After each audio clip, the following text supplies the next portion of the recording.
In the first unit of our chemistry studies, you learned all of the background you'll need for chemistry. Now, in our second unit, it's time to study matter.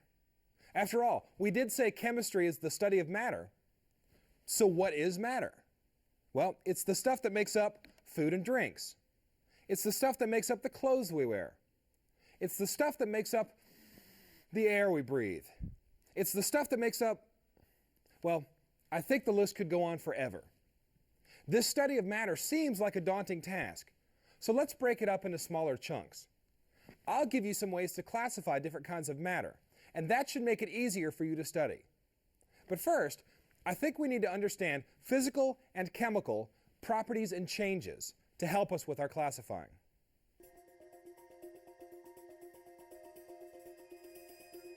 In this lesson, you will define physical property, chemical property, physical change, chemical change, describe the phases of matter, label properties as physical or chemical, label changes as physical or chemical, and state the law of conservation of mass. First, let's see if we can define physical property. Physical properties can be observed without chemically changing matter. You better write that down. Physical properties can be observed without chemically changing matter. This means that we do not have to perform any kind of chemical experiment to observe physical properties. Let's look at a couple of examples. The physical property known as malleability relates to how readily a material's shape can be changed. In general, most metals are malleable, while nonmetals are usually brittle. Malleability refers to a material's ability to be hammered, rolled, or pressed into thin sheets. Steel is used in the manufacturing of car bodies and thousands of other products because it is strong but malleable. Another physical property of matter is density. Density is a measure of the amount of matter contained in a given volume. Density is figured by dividing the mass of a given material by the volume and is usually expressed in grams per cubic centimeter. The density of water is 1, making the density of anything that floats in water less than 1, while anything that sinks has a density of more than 1. Just to see if you get it, can you think of some physical properties of this balloon? What color is it? How would you describe its shape? Can you say anything about its density or its texture? Stating that the balloon is red, that it is round, that it is less dense than water, and that it is smooth are all examples of physical properties. Now that you have the hang of that, let's define chemical property. Chemical properties describe how a substance interacts with other substances. You better write that down. Chemical properties describe how a substance interacts or reacts with other substances. This means that we will need to perform experiments to observe chemical properties. Let's look at a couple of examples. One very important chemical property is reactivity. Many substances readily interact chemically with other substances. The majority of metals are highly reactive and tend to combine with other substances to form compounds. Corrosion is a common example of the reactivity of metals. Iron, copper, and most other metals tend to corrode when they come in contact with water and oxygen in the atmosphere. Because of this, metals are commonly painted or covered with less reactive metals such as zinc, which resists corrosion. Aluminum, along with zinc, is one of the few metals that does not easily corrode. It reacts with oxygen in the air to form a thin oxide film on its surface that protects it from further corrosion. That, along with its light weight, is why aluminum is used so often for canning beverages. Two other chemical properties are combustibility and flammability. A substance is combustible if it will burn. A flammable material will ignite easily and burn vigorously. Using these definitions, we would classify wood as combustible and gasoline as both combustible and flammable. Look at these properties and see if you can classify them as physical or chemical. You need to put this in your notes so you can refer to it later. Make 2 columns on your paper, one labeled Physical Properties and one labeled Chemical Properties.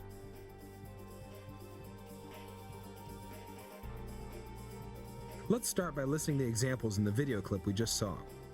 Both malleability, which is the ability to be hammered into thin sheets, and density, which is the mass per unit of volume, are physical properties. Reactivity, combustibility, and flammability are all chemical properties. Reactivity describes how a substance will interact with other substances. Combustibility and flammability both relate to a substance's ability to burn. Now you try some. I will list a property and you write it in the appropriate column. Color. Texture. Acidity.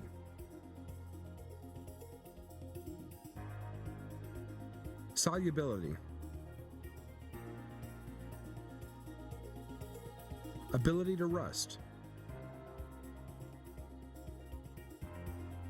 Mass. Good. Let's see how you did. If you missed any, be sure to change it in your notes. You should have put both color and texture in the physical properties column, because both of these can be observed without chemically changing the substance you are observing. Acidity describes whether or not a substance is an acid and would be listed in the chemical properties column. Solubility sometimes confuses students because it sounds so chemical. But solubility just describes how one substance dissolves in another without being chemically changed, so it would be listed in the physical properties column. Next, we have the ability to rust.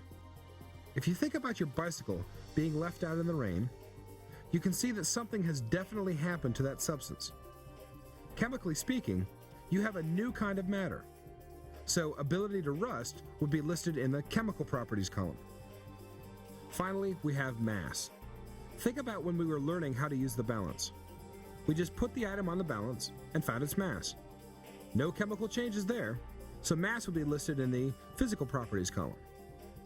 Before we move on to discuss physical and chemical changes, let's talk about one more property of matter: phase. What do we mean by phase of matter?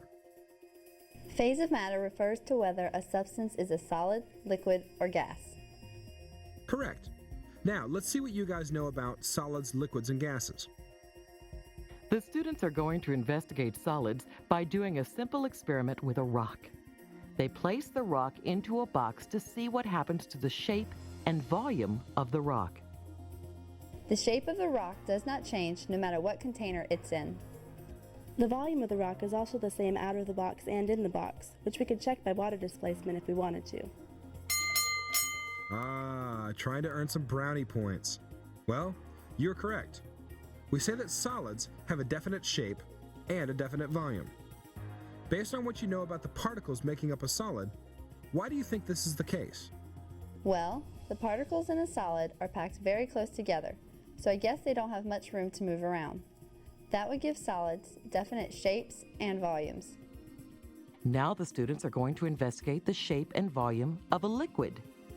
The liquid in the graduated cylinder has a long and cylindrical shape and a volume of 50.5 milliliters.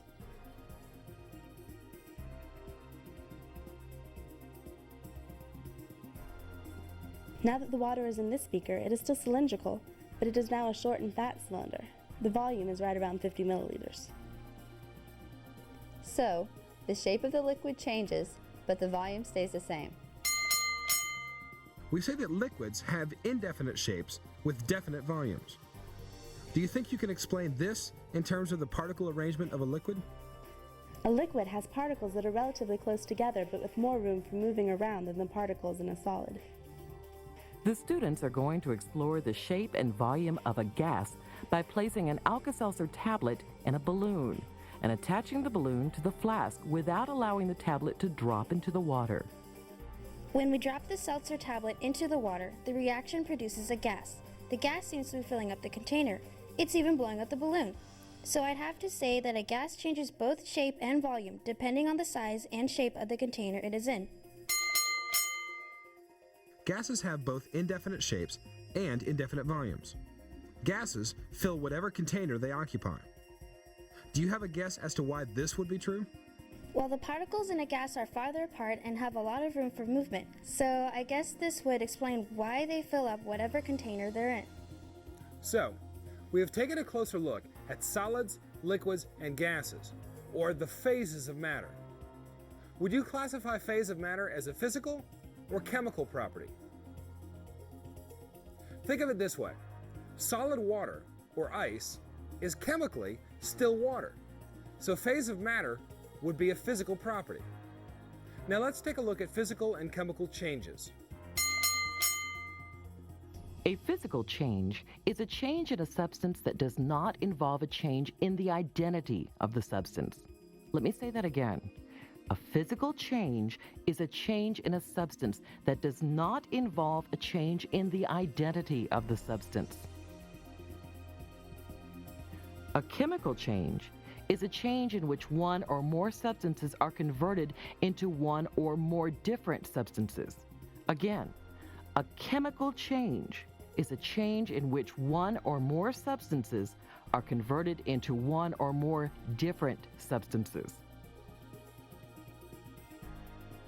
Let's look at some examples of physical changes. First of all, there are simple changes, such as ripping this piece of paper in half. It is still paper, it's just in two pieces now. Grinding up this aspirin tablet would also be a simple physical change. But what about melting an ice cube? Phase changes are a special type of physical change in which the substance changes between solid, liquid, and gas, but the chemical properties stay the same. As substances go from state to state, physical changes occur. However, no chemical changes occur. When water is boiled and turned to a gas, it remains chemically H2O. The temperature at which a liquid turns into a gas is called its boiling point. Water boils at approximately 100 degrees centigrade. The steam that rises is water in its gaseous form. The freezing point of a substance is the temperature at which it changes from a liquid to a solid state. The temperature at which matter changes from a solid to the liquid state is called the melting point. The freezing point and the melting point of a substance are the same temperature. Water freezes and melts at 0 degrees centigrade. Ice is water in its solid state. As the sun heats the ice covering this stream, it is raised to temperatures above 0 degrees centigrade and changed back to a flowing liquid state. Let's make sure we put some of that information in your notes. First of all, remember that phase changes, which involve substances changing between the phases of solid, liquid, and gas, are physical changes. Now, let's define some major phase changes. Freezing point is the temperature at which a liquid turns into a solid. You can think of putting trays full of liquid water into the freezer and taking out trays of solid water, or ice cubes. Next, we have melting point, which is the temperature at which a solid turns into a liquid. Think about the ice cube we sat on the counter. It started as solid water and turned into liquid water. It is sometimes confusing to students to think about the fact that the freezing point and the melting point for a given substance are exactly the same. Think of it this way. 0 degrees Celsius is the one temperature between solid water and liquid water. It is as if you have a door that represents 0 degrees Celsius. Everything on one side of the door is solid water, and everything on the other side of the door is liquid water. If you heat up the water, when it crosses through the doorway of 0 degrees Celsius, it turns into a liquid. In the same way, if you cool down liquid water, when it crosses through the doorway of 0 degrees Celsius, it turns into solid water. The next phase change we want to look at is boiling point. Boiling point is the temperature at which a liquid turns into a gas. Think about a pot of water boiling on the stove. The steam is water in the gaseous state. The reverse of boiling would be condensing. Condensation point is the temperature at which a gas turns into a liquid. You've seen gaseous water particles from the air turn into liquid water when a glass you are drinking from starts to sweat. Now, let's take a look at condensing nitrogen. It is in the gaseous phase at room temperature. If we cooled nitrogen to its condensation point, we would have liquid nitrogen. Check out this experiment to see how cold liquid nitrogen would be.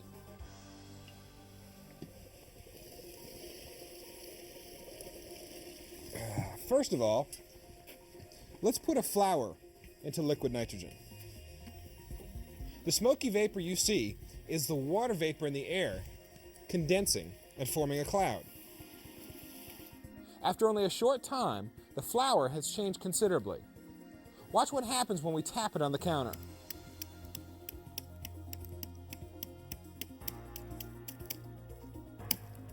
What should we do next? I know. Let's play with this helium-filled balloon. Now you know that a helium balloon floats in the air because the balloon and helium together are less dense than air. Well, watch what happens when we pour some super cold nitrogen on the balloon.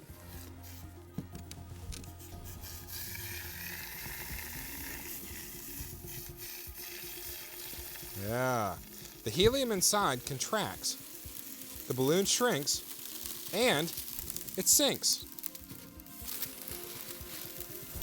Is the change permanent?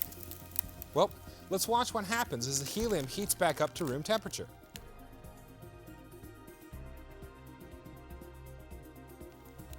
The gas expands, and now the balloon floats again. Any change in its properties has been only temporary. That's true of physical changes. Well, I think you get the idea of how cold liquid nitrogen is.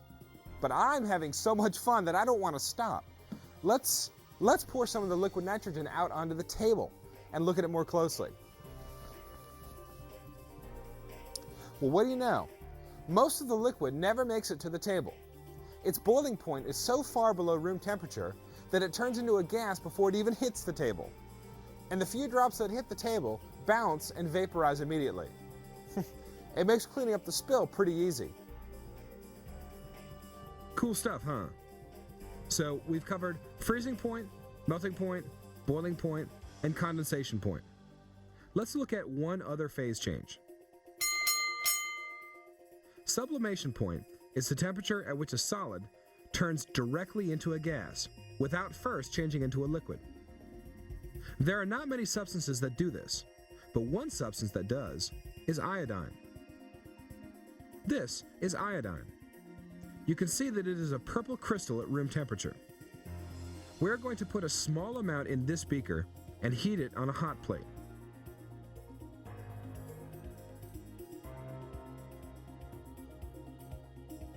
We're going to put this watch glass on top with some ice cubes on it to see what happens. We are doing this in the fume hood so we will not breathe in the vapors that are produced. Remember that we always want to put safety first when we do labs. As it is heating up, let's think about what usually happens when you heat a solid. Solids usually melt into liquids. Look closely to see that the iodine is not melting. It is turning into a purple gas without turning into a liquid first. That is sublimation. Now, look at the bottom of our watch glass. See the purple crystals forming there? Just like the solid iodine does not turn into a liquid when heated, the gaseous iodine does not turn into a liquid when cooled. Is this the same as dry ice, like they use in a lot of concerts? Well, dry ice isn't iodine, but yes, that is another good example of sublimation. Before we move on to look at some examples of chemical changes, let's put these examples of physical changes into our notes. Make a heading for physical changes and let's list our examples. First, we looked at a couple of simple changes: tearing a piece of paper in half and grinding up an aspirin tablet. Next, we talked about basic phase changes such as freezing, melting, boiling, and condensing. And finally, we looked at a special kind of phase change called sublimation. Now, let's look at some chemical changes. The gasoline burned in automobiles is converted by the combustion process into carbon monoxide and dioxide, various hydrocarbons, and water vapor, which have different properties than gasoline. Chemical changes also occur when sulfur emissions from power plants combine with water vapor in the atmosphere to form a weak sulfuric acid solution called acid rain, which can have a devastating impact on the environment by negatively affecting aquatic life and destroying forest land. Both of these examples clearly show that chemical changes produce substances with new and different properties. Let's list these chemical changes in our notes. Make a heading for chemical changes. First of all, you can list the combustion of gasoline. Then, you can list the production of acid rain. Both of these things are classified as chemical changes because new substances with new and different properties are made. It is important for us to note, however, that new matter is not made. Let's talk about this. When a chemical change occurs, substances with new and different properties are formed, but new and different matter is not formed. The matter is only changed to have different properties. This concept is explained by the law of conservation of mass, which says that mass is not created or destroyed in a chemical reaction. This means that the mass of the substances before the reaction will be equal to the mass of the substances after the reaction, even if the substances are different. Remember the seltzer tablet in the flask? Let's take a closer look at what was going on there. The mass before the reaction was 174.16 grams. You can see that the seltzer tablet is in the balloon, but it has not yet reacted with the water. You will remember that the reaction produces a gas. We need the balloon in order to capture the new substance that is produced. Let's look at the mass after the reaction. You can tell that the reaction has taken place because the balloon is full of gas. The mass after the reaction was 174.16 grams. They are the same. If we take the mass without the balloon, you see that the mass is 170.68 grams. It appears that some matter was destroyed, but in reality, it was turned into a gas. If the gas is not captured, its mass is not accounted for. Let's put the law of conservation of mass into your notes. It says that mass is not created or destroyed in a chemical reaction. Throughout the course, we will need to remember this simple experiment that demonstrates this law. You are going to spend a couple of days doing some labs and practice with properties and changes. And then in our next program, we are going to use what we've learned about properties and changes in order to classify matter. Now, let's take our chemistry quiz and see how well you understand this material. Write the answers to each of the questions in your notes. Your local teacher will go over the answers with you after this program ends.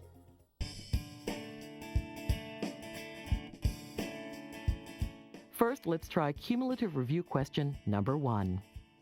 The instrument used to measure mass is the A. Graduated cylinder, B. Ruler, C. Balance, D. Stopwatch.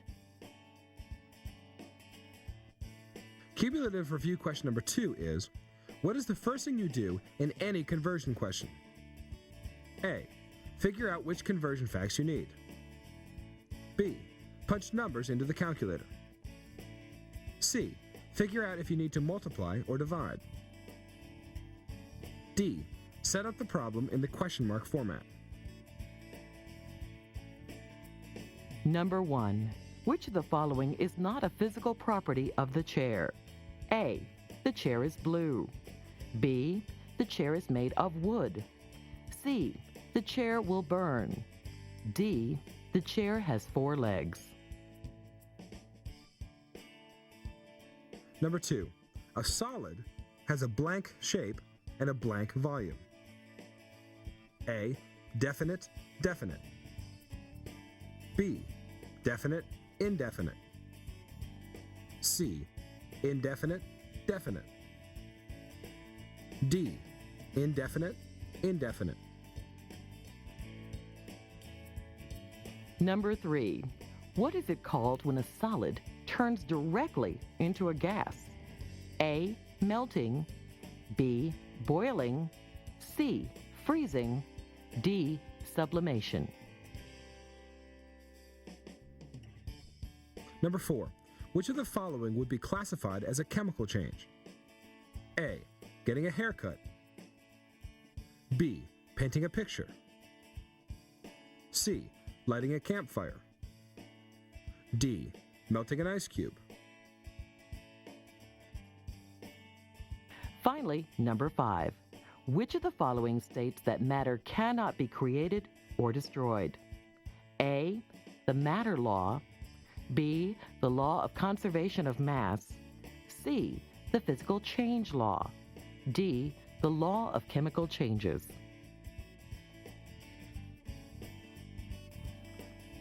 Now, through the magic of television, I'm going to disappear. My question to you, is my disappearance a physical or chemical change? See you later.